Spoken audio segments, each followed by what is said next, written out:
pop las hacía el señor Roman Lechman. Sí. Otro Lechman. Sí. No, era el mismo. Más Lo que pasa progresivo. que en los 90 ser medio el progre mismo- era fácil. Era el mismo, pero tenía gente alrededor que estaba muy bien. Oscar Raúl Cardoso, Sí, claro. Aníbal Vinelli, o sea, había gente alrededor que estaba bien. ¿Para qué? ¿Embajador? No. Operador Sí, de la Embajada Norteamericana para Exactamente. Infobae. ¿Lo dije bien? Sí, Sí. no, más respeto. ¿Es embajador? Llegó la Mela. ¿No está con Oxenford? Sí. Ah, ¿trabaja con la Mela? Trabaja con la Bueno, Mela. sí, Sí, trabaja con la Mela. Oxenford Definitivamente. es no parece, pero es el de Argentina. Es el de Argentina. Entendí. Señor Marcos Cittadini, estaba Muy en el bien. arranque con todas las noticias. Vamos justo por ahí. Donde lo encararon, vamos por ahí. todo perfectamente Fuerte al calculado. medio. ¿Por qué? Porque acaba de tuitear la expresidenta Cristina Fernández de Kirchner desde San José 11-11, recordando una fecha que deberíamos recordar todos, porque es una fecha efectivamente patria, la del no al ALCA. Cristina Kirchner publicó: Néstor Kirchner, presidente, Cumbre de las Américas 2005 en Mar del Plata, imágenes y palabras de cuando Argentina era nación y marcaba rumbo. Integración sí, pero sin dominación. Y publica este video que vayan corriendo a YouTube para verlo. Ni siquiera de política. Se trata de hechos y de resultados. Seguimos pensando que no nos servirá cualquier integración. Simplemente firmar un convenio no será un camino fácil ni directo a la prosperidad. La integración posible será aquella que reconozca las diversidades. Un acuerdo no puede ser un camino de una sola vía, de prosperidad en una sola dirección. Nuestros pobres, nuestros excluidos, nuestros países, nuestra democracia ya no soportan más que sigamos hablando en voz baja. La falta de bienestar en nuestros pueblos es la raíz de las mayores inestabilidades. La gobernabilidad estará en riesgo si no creamos trabajo. No lo proclamamos de ninguna teoría. Invitamos a ver los sufrimientos y los logros que tuvo la Argentina. Invitamos a ver la durísima experiencia que hemos tenido. Invitamos a tener en cuenta la paulatina recuperación de nuestra autoestima. Son los hechos lo que indican que el mercado por sí solo no reduce los niveles de pobreza. Nos hacemos cargo como país de haber adoptado esas políticas, pero reclamamos que aquellos organismos internacionales que al imponerlas contribuyeron, alentaron y favorecieron el crecimiento de esa deuda, también asuman su cuota de responsabilidad. Bueno, ahí estaba Néstor Kirchner, 20 años. Más claro imposible, ¿no? Más claro imposible. Y qué actuales las palabras de Néstor, ¿no? Sí, Vigencia efectivamente. total. Vigencia total. ¿Será que es la misma discusión siempre? Y pareciera que sí. Aunque algunos crean que, viste. No, la misma novedad. discusión, los mismos olvidos, ¿no? Porque también es eso. Ujú. Y las mismas actitudes coloniales de algunos, ¿no? Porque Sí. estamos en el mismo lugar casi siempre. Salvo periodos excepcionales, ¿no? Sí, claro. Salvo periodos excepcionales. Efectivamente. Que generalmente nosotros denominamos los años felices. La Pero, excepcionalidad es interesante porque la excepcionalidad empieza ahí también. claro, Entonces, pensemos que esto es 2005, es el mismo año que se cancela la deuda. Digo, y no es solo consigna esa canción que dice, dijimos no al ALCA y también al FMI. Empiezan después de esas decisiones políticas un periodo de bonanza, sí, claro. porque no lo hay si no se toman esas decisiones políticas. Efectivamente. Hoy recordado en todos los países que estuvieron involucrados, ¿no? Ayer hubo un acto en el auditorio aquí en Mar del Plata, en la Argentina, en Mar del Plata. Nicolás Maduro también lo recordó. En Brasil también hubo un recordatorio, estos 20 años del no al ALCA, en una situación que es diferente hoy, ¿no? América Latina es un territorio muchísimo más en disputa que hace 20 años. Quizá por eso la causa Cuadernos comienza a hacer ruido. Empiezan a ver a varios de los protagonistas de la persecución judicial en los medios de comunicación, ¿no? Arranca este viernes el juicio oral, en eso que el propio Gregorio de Albón dijo que va a pasar a la historia como la vergüenza judicial más grande que tuvo la democracia. Recordemos que Cristina Kirchner ya está presa por una causa que también es una vergüenza judicial, y en los medios de comunicación de la derecha se lo invita al fiscal Stornelli, a Carlos Stornelli, como si fuera una especie de prohombre, ¿no? Dice cosas como estas. Como alguien dijo en algún momento, era realmente una bitácora de la corrupción, y tenía todas las características por el relato que me hacía Diego, por lo que se veía, por lo que se leía, por lo que él sabía, por lo que él ya había investigado, de ser cierto, ¿no? Es prácticamente imposible encontrarse con un centeno y con un testigo que en ese momento no lo era, que era una fuente, que yo creo que es un patriota, que es Jorge Bacigalupo, ¿no? Sufriendo además después las persecuciones. ¿Y vos también o no? Lo mío es de hace 30 años de persecuciones. Soy un perseguido permanente, pero sí, durante mucho tiempo estuve bajo acusaciones, no solamente yo, mi esposa, las hijas de mi esposa, mis hijos, el resto de mi familia, con vías de hecho, con denuncias por todos lados, acosos, escraches, todo lo que te puedas imaginar sucedió, menos el balazo. Sucedió menos ¿Qué el sinvergüenza balazo. este tipo? Sí, la verdad que yo esto lo quería enmarcar y que lo subrayemos un montón porque no solo es presentado así como él mismo se presenta como un perseguido político, sino tiene la perversión de además terminar con esto de menos el balazo, ¿no? Justamente la mayor perseguida por Carlos Stornelli sí tuvo 2 intentos de asesinato, ¿no? La perversión está por donde se lo mire, la doble vara, todo lo que se señala y en realidad es un espejo de lo que se es. Bueno, en Carlos Stornelli se ve muy claramente, y también un poder judicial que lo acaba, la Corte Suprema lo acaba de desvincular de la causa del espionaje ilegal, ¿no? Para que sigamos viendo cómo el poder judicial opera para que este estado de cosas que hoy vivimos se sostenga, ¿no? Es que el lawfare necesita fiscales así, ¿no? También. Uh-huh. Y una cosa, yo no me quiero dejar de recordar a la audiencia, sobre todo, porque el otro día incluso charlando con un grupo de jóvenes, muy jóvenes, sobre esta causa, no hay que olvidarse que esta causa tiene un peritaje, que se conoció información este mismo año, en agosto, entre las cosas que rechaza la Corte, ¿no? Suprema de Justicia, que mantiene presa a Cristina hace 5 meses. El peritaje demuestra de esos cuadernos que les dio difusión Diego Cabo, un personaje... Sí. Voy a evitar decir los adjetivos, se imaginarán a qué me refiero. Que estaba en la entrevista que acabamos personaje menor, muy menor, que toma relevancia a partir de la publicación, cuando uno dice el prestanombres, ¿no? Bueno, el prestanombres, el prestafirma de esto, que después fue premiado por FOPEA como el gran investigador. El peritaje demostró que en los pasajes claves que generan la causa, y empiezan esas detenciones y todo ese show que fue durante el macrismo, hay un tercero que escribe. Sí, eso está. Entonces, cuando uno habla de lawfare y tiene que escuchar a los periodistas que dicen, bueno, pero ustedes se ponen a hablar de los temas judiciales, de esto se habla. La prueba inicial de esta causa no podría ser usada como prueba. Fotocopias de cuadernos intervenidos por un tercero, según la prueba caligráfica, y esto avanza igual. Seamos conscientes de eso, porque después nos ponemos a lamentar cosas como que Cristina está proscripta, pero eso es porque se permitió que un tipo como Stornelli hoy se siente a hablar y siga siendo fiscal. No debería ser fiscal ese señor. Efectivamente, es así. Por eso hay que escuchar las iniquidades. También vamos a escuchar a Patricia Bullrich, senadora electa, hablando justamente de esto, porque lo que dice, igual no vamos a poder evitar al kirchnerismo a la hora de nombrar jueces. ¿Crees que van a poder prescindir de Cristina Kirchner, de la gente del kirchnerismo duro, para elegir jueces a partir del año que viene? Los jueces se eligen por mayoría simple. Uh-huh. Los jueces de la Corte por 2/3. Ahí no podés prescindir a menos que haya algunos que quieran votar con vos. Vamos a ver.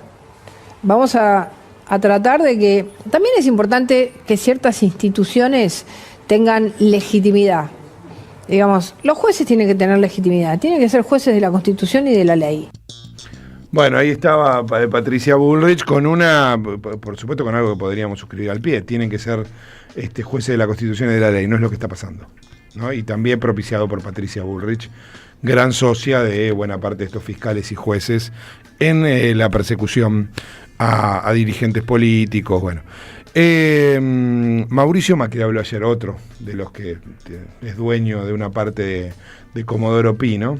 O Comodoro Pro, como a veces se le llama, bastante enojado, evidentemente, por lo que ha sucedido lo que viene sucediendo en realidad en su relación con Javier Milei. Pero no solo fue destratado ese viernes en el cual le renunciaban los jefes de gabinete mientras él estaba reunido con Milei, sino también le van echando funcionarios cercanos. El caso de Cecilia Luchizano fue el último, pero no va a ser el último, probablemente. Además, obviamente, Patricia Bullrich, a quien escuchábamos, propicia rupturas dentro del bloque del PRO, por donde lo mires, está en el canto del cisne, el expresidente. Y ayer en un foro, donde estaba también Vicente Calderón, el expresidente mexicano, y Eduardo Frei, el superchileno, con matices, hombres representantes de la derecha, digo con matices porque Frei era de la Concertación, pero era de la derecha, dentro de la Concertación, y mostró su enojo. Primero lo mostró en su disertación, hablando de ciertos líderes que hoy se encuentran en el mundo. A mí me parece que estaba hablando de Milei, pero bueno, qué sé yo. Después de un siglo XX que estuvimos llenos de gente disociada, criminal, que se asesinaron millones de personas, el mundo pasó a empezar a confiar en liderazgos empáticos, conectados con la gente.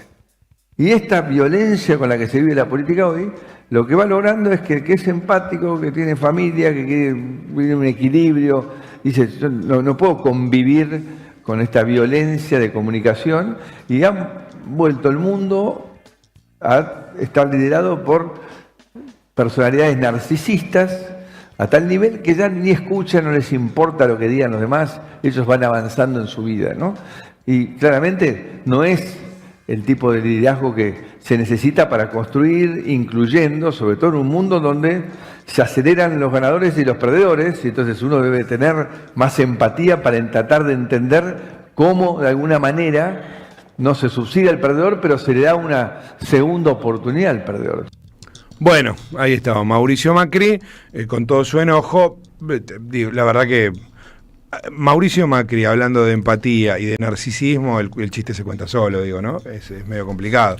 Pero bueno, está demostrando el enojo que tiene también. Y el final, ¿no? Digo, lo que hice al final, a mí me resulta como muy fascinante, porque la verdad es que uno, yo a esta altura lo voy a decir, digo, es el gran perdedor, derrotado y desechado por este sistema de poder que se impone hoy a nivel global, que lo que le dice es que es un cobarde, y que con todo el poder que tenía no hizo lo que tenía que hacer, porque en realidad el modelo que se hoy está implementando en la Argentina es el mismo que se pretendió implementar cuando él fue presidente.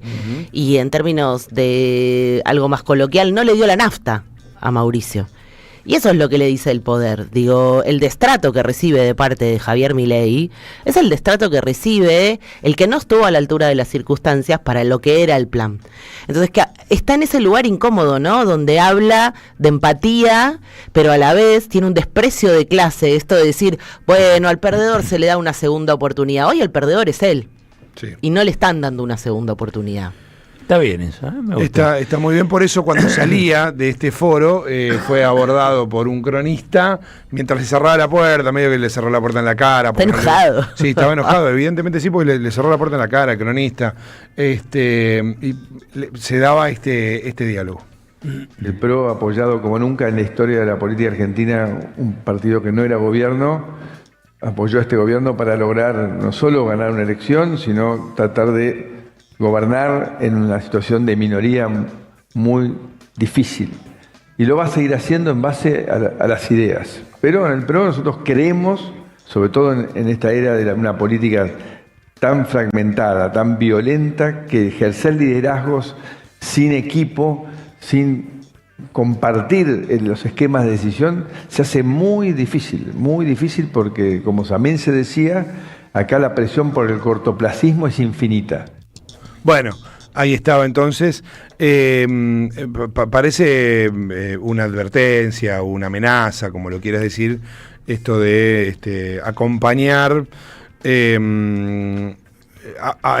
ejercer el liderazgo sin compartir el esquema de decisión es difícil, ¿no? Dice Mauricio Macri, en lo que parece ser una amenaza.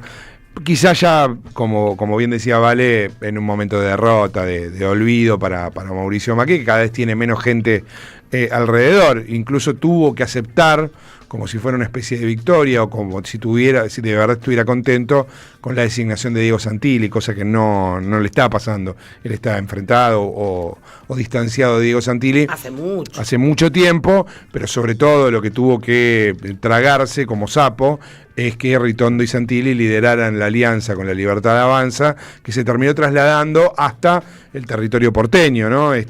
Porque perdieron junto con Jorge Macri en la ciudad de Buenos Aires. Recordemos que salieron terceros en la ciudad de Buenos Aires. ¿Escucharon a Marín? El CEO de YPF. Hablar de Macri. Vieron que Macri hace esta gestualidad, tipo el abrazo de oso, como diciendo, mi propuesta para jefe de gabinete era Marín. Uh-huh. Y Marín está ahora en Abu Dhabi, está de gira entregando YPF a las grandes corporaciones petroleras, y en un momento le preguntan sobre esto, y él básicamente dice, yo ese señor, o sea, un desprecio absoluto, un desconocimiento, lo conocí en un asado hablando de fútbol una vez. O sea, ya se le anima cualquiera. Que ahí también hay una responsabilidad del mainstream periodístico, político, que sigue construyendo. O sea, que Macri es un mafioso, lo sabemos, que tiene conductas mafiosas, lo sabemos, y que maneja un gran sector del Poder Judicial, también lo sabemos. De ahí a creer que es un estratega, y bueno, no. Y así va a pasar con muchos, porque así pasó con Marcos Peña, que pasó de ser el estratega a escribir libros de autoayuda. Sí, hay que tener más cuidado con lo Marín que se dice. Diciendo además que lo hizo sentir incómodo porque este no es el momento. Bueno, evidentemente necesitaba despegarse. Es cierto, le hizo una especie que no se entiende demasiado bien por qué un nombre propio cuando ya estaba designado otro. Digo, una cosa es cuando vos lo proponés. Macri lo viene haciendo, sobre todo en Twitter lo viene haciendo. En algún momento, hace un par de meses, también propuso que haya más intercambio con los países del Golfo, obviamente países que él representa, ¿no? Pero esto es llamativo porque ya estaba designado Manuel Adorni y sin embargo lo quema a Marín nombrándolo.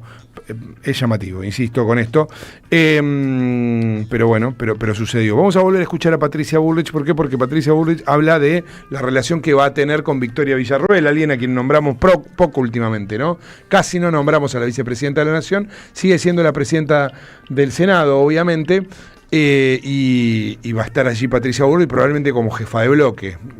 Parece que ser presidenta provisional del Senado va a ser un poco complicado, pero sí jefa de bloque, entonces va a tener una relación con Victoria Villarroel. Decía esto. Yo soy una persona fácil porque soy clara y transparente y digo las cosas de frente. Así que si la mayoría del Senado quiere que se vote una agenda que es la que va a proponer ahora el presidente, que son los cambios laborales, los cambios impositivos para bajar impuestos, para que la gente tenga menos carga en sus actividades privadas, para lograr que se ordene el país, para un código penal que realmente el que las haga las pague de verdad, y para votar el presupuesto, creo que ese mandato es el que tiene que llevar adelante. Así que va a ser una relación institucional. Si no se aparta de la agenda que la mayoría de los senadores quieren, la relación va a ser buena. Bueno, ahí está, ¿no? Entonces, la relación va a ser buena si no se aparta de lo institucional. Otra advertencia, viene de advertencias la cosa hoy. Hoy, en un rato, ¿qué hora es? 8:50, a las 9 de la mañana, arranca ahí en Obras Sanitarias el Congreso de la CGT para definir autoridades. Hay ciertos consensos y ciertas cosas en las que no hay consenso. Por ejemplo, Octavio Argüello no se quiere ir. Ese es caminero, ¿no? Sí, porque en realidad no es que él no se quiere ir, es que Moyano no quiere resignar no quiere soltar esa silla, obviamente. Después hay otros nombres que están dando vuelta. Uno es el de Cristian Jerónimo, el del Sindicato del Vidrio. Otro es Maya Volkovinsky, de Judiciales. Ajá. Y también está Jorge Sola, del Sindicato de Seguros. Vamos a escucharlo, que funge como vocero de la CGT por estas horas. Escuchémoslo en una entrevista. Empleo genuino, de largo plazo, con buenas condiciones laborales, con buenas condiciones salariales. Esa asociación es imprescindible. ¿Con quién? También con un Estado. El Estado tiene que estar presente y eficaz. Ahora, en la mirada que tiene el gobierno de creer que que el poder político puede resolver la cuestión del trabajo sin que estén sentados en esa mesa los empleadores y los trabajadores y que haya una solución única para todo el empleo informal, es un error. Entonces, lo que nosotros planteamos son dos cosas. Primero, para que se genere empleo genuino, tiene que haber estabilidad económica, política y social. Crecimiento no está habiendo. Todavía no hay un discurso político que vaya en ese sentido. Segundo, para que eso suceda, tenemos que discutirlos por convenios colectivos. Bueno, ahí estaba entonces Jorge Sola. La última frase es la que genera, digo, el especie de territorio minado, ¿no? Dentro de la conducción de la CGT. ¿Quién se caerán los convenios colectivos de trabajo? Digo, se acompañará la reforma laboral. Habrá un enfrentamiento fuerte y orgánico a eso. Bueno, la próxima conducción va a tener nada más ni nada menos que eso. En estos 2 años del gobierno de Milei, uno no tiene elementos para augurar, salvo en los primeros meses, qué sé yo, para augurar que haya efectivamente un enfrentamiento a quizás una de las batallas más fuertes que tiene el movimiento obrero organizado en un montón de años. Mira, justo van a empezar las deliberaciones hoy, que se cumplen 50 años de la muerte de Agustín Tosco, ¿no? Yo creo que el triunvirato de alguna manera les ha funcionado para presentar un sello en unidad, digamos, ¿no? Ahora, me parece que la discusión de fondo es más allá de quién lo conduce, es si van a salir o no a enfrentar esta reforma con el poder que tiene la central, con el poder que puede, digamos, desplegar la central. Cuando empieza a movilizar, cuando empieza a convocar a los cuerpos delegados, la decisión esa me parece que es lo que muchos van a estar esperando, ¿no? Yo de todos modos creo que el resultado de la elección del 26 tiene muchos efectos, creo que por el resultado del 26 los sectores más combativos de la CGT han perdido fuerza. Claro. Por eso era importante ganar el 26 con contundencia. ¿Por qué?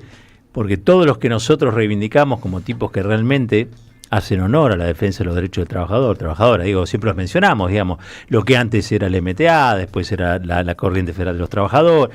Me parece que todo ese sector hoy está disminuido y replegado, porque lo que empiezan, o los que han ganado espacio, son aquellos que quieren, como muchos gobernadores que vos mencionabas recién, negociar o acordar el menor daño posible al movimiento sindical argentino, sí, en función de algo que consideran indetenible. Ojo con eso. Claro, ojo con ahí está el punto, ¿no? Ojo con eso. Porque creo que en el fondo es, bueno, ¿cuánto estamos dispuestos a entregar para conservar algo, ¿no? Sí. Sería lo que se impone. Y bueno, el triunvirato marca que no hay criterios unificados. Bueno, ¿no? Viste que la nota que le hacías ayer a Paco Manrique, tuvo muchísima, no es que sea importante, pero tuvo mucha viralización, porque me parece que estaba describiendo efectivamente esto que se vive hoy en la CGT, ¿no? Sí, bueno, veremos cómo se desarrolla. Mira, voy a pensar bien. La gente es lo que es y además lo que las circunstancias logran de ella. ¿Quién te dice, nos sorprende a alguien en el medio de este contexto donde hay uno que dice, che, me parece que nosotros o mi historia personal tiene que ver con esto? Veamos, no nos comamos la cena en el desayuno. Bueno, me parece bien, acompaño. No muy convencido, pero acompaño. En disidencia. No es tanto en disidencia. General, no en particular. Yo quiero creer, pero no estoy. Sí. Te acompaño sin fe, pero te acompaño. Exactamente. Porque sos mi amigo. Es una cuestión de fe. Porque alguna vez no nos hemos equivocado. Vamos, ojalá. Hemos sido engañados. Sin H. Bueno, Jaime Durán Barba habló también, decía lo siguiente, por ahí nos sirve también para sumar una voz. ¿Quién? A este momento. El ex asesor de Macri, Bueno, formador de buena parte de los que hoy rodean a Javier Milei, ¿no? Me está sacando un cuero duro. Yo Sí, escucho estas cosas y sí, me voy sí, fortaleciendo. Lo sé, pero digo, también uno... Maestro de Cerimedo, de Santiago Caputo. De Santiago Caputo, Es el Santiago maestro Lugones, digo, Mario Lugones está donde está y todo el poder que tiene el gabinete también un poco por... Es un poco esa- el maestro esa yunta. olvidado. Sí, Está como Macri, ¿eh? Lo un poco- dejaron ahí en una un poco especie de negado, segundo plano. Un poco negado. Cada tanto levanta la Obsoleto. mano y dice yo. Ese Sí. es el tema Sí, de cuando te adherís a la cultura del descarte y crees que no Sí. sos descartable. Sí. Chicos, esto es así. Si Es vos verdad que es Te menos llega a narcisista. No sé si es menos narcisista que Macri, o tiene otro tipo de narcisismo. Está menos enojado que Macri, ¿no? Digo, está bien, qué sé yo. está en otro lugar, Está en igual otro a él lugar. le pagan por hacer ganar elecciones, no por gobernar. Efectivamente. Escuchémoslo a Jaime Durán Barba hablando de Javier Milei. En mi criterio, que no es el de muchos otros analistas a los que también respeto, Milei ganó porque volvió a ser Milei. En los últimos 15 días de la campaña vimos al Milei que ganó la presidencia. A mí me pareció un acierto total su concierto de rock. Un acierto total. Se conectó otra vez con los jóvenes. Se conectó otra vez con ese electorado que les llevó a la Casa Rosada. No les llevaron a la Casa Rosada personas que gustan de la antigua política como yo. Con Leo, que hemos hablado más de una vez, somos de una generación antigua. Yo fui militante de izquierda, creo en una serie de cosas, lo que se llamaría la cultura woke, pero el mundo cambió. Bueno, ahí está. Yo adhiero a la cultura de izquierda, a lo que algunos considerarían ¿Cuándo woke, fue woke pero el mundo este? cambió. No sé. ¿Cuándo fue vos? No sé. Sé, alguna vez tuve una conversación con él por diferentes motivos. Sabe mucho, por ejemplo, de cultura indígena, precolombina. Es bastante especialista en esto. No sé si eso significa ser Estuve woke. acá, estuve en Me Mendoza. Efectivamente. Bueno, Era de la JP. ¿En serio? Eso no sabía. Bueno, No, la tendencia revolucionaria del peronismo.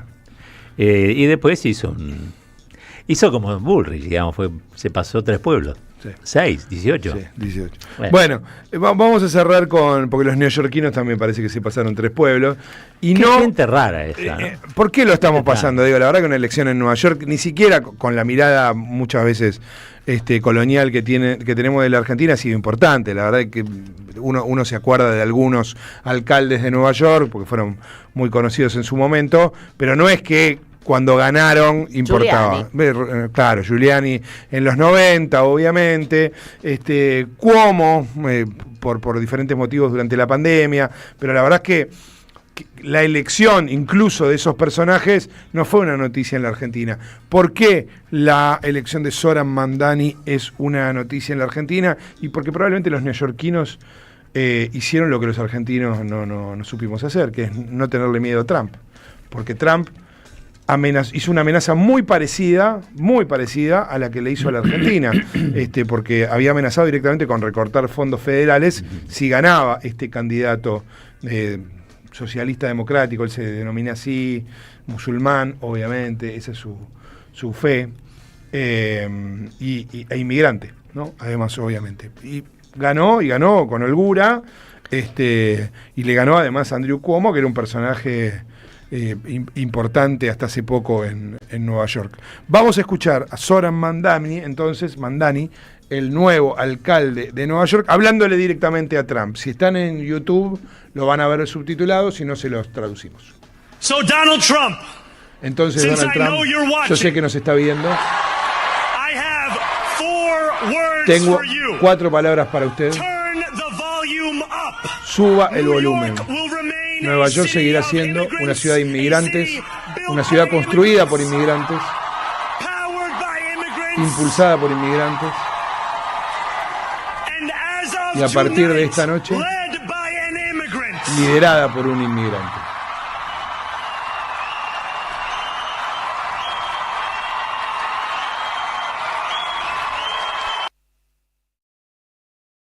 Participación. Récord de participación. Histórica en Nueva York. Efectivamente, él es alguien muy hábil. Si estaba ahí, lo votaba yo también. 34 años, jovencísimo. Claro. No fue la única victoria ayer, No, porque además perdió en otros lugares importantes también. Virginia, Nueva Jersey, y faltaban resultados todavía de otros. Efectivamente, pero un tipo comunicacionalmente muy apto, la verdad que es un avión, lo ves en las entrevistas, digo, sonrisa norteamericana, aunque sea inmigrante, esa, viste, de candidato perfecto. Auténtico, como le gusta a los libertarios. Claro, pero con un discurso llamativo. Ya cae algunos, Agustín Romo y algunos que están tuiteando, con contradicciones, obviamente, ¿no? Digo, pero tuiteando en contra del triunfo de Mamdani, pero sucedió. Los neoyorquinos, esta vez, capaz que le tuvieron menos miedo a Trump que los argentinos, o no, bueno, o son procesos diferentes. Igual viste cómo es eso, la costa este y la costa oeste son un poco refractarios a Trump desde siempre. Y a los republicanos en general y a Trump las en grandes particular. urbes, Sí. ¿no? Cosmopolitas. Las más cosmopolitas, ¿no? Efectivamente. Las más cosmopolitas. Sí, de hecho siempre uno cuando ve que es difícil para nosotros comprenderlo en general porque el sistema electoral es diferente, porque digo esto del voto indirecto y demás, pero está muy claro que hay estados que nunca votarían republicanos en términos de digo esta situación que se da de que son algunos los que siempre están como empuja, pero el resto ya se sabe cuáles son los republicanos, ya se sabe cuáles son los demócratas, digo, esto de polarizar tanto una sociedad, uno siempre que ve el mapa de las presidenciales, ve como lo mismo, sí, ¿no? palo y palo. Sí. Nueva York es de los pendulares, ¿no? Exacto. Digamos, ha tenido gente como Giuliani, como Cuomo, y ahora tiene a alguien como Mamdani. Importante ver lo que sucede allí porque, lo decíamos antes, esto es el patio trasero de la política argentina, podríamos decir, ya que ellos se arrogan ser los dueños de América Latina y nos ponen a nosotros en el patio trasero de su política.